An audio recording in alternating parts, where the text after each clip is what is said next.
बेतिया में देतिया, इतना बेतिया में देतिया। ढेर बोलता।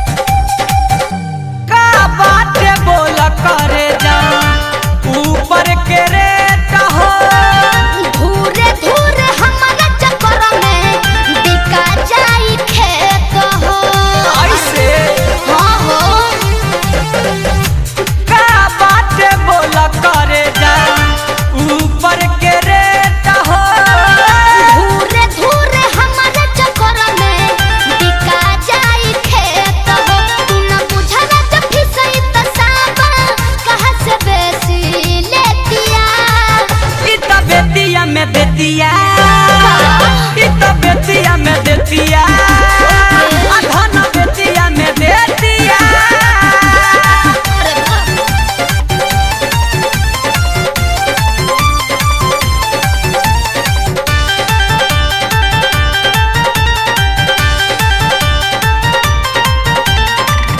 इंद्रजीत टाइगर दी है सबसे ज्यादा माल हो।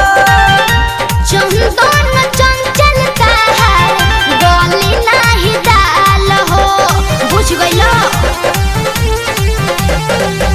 इंद्रजीत टाइगर दी है सबसे ज्यादा माल हो।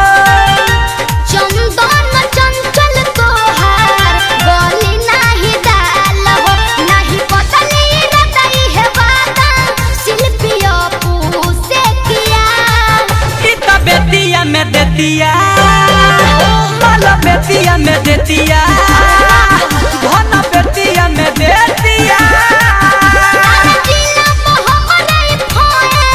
हमरा चीज ला बता बेचैन होई हाई क्वालिटी के ईमान, तू न बुझो से दिया।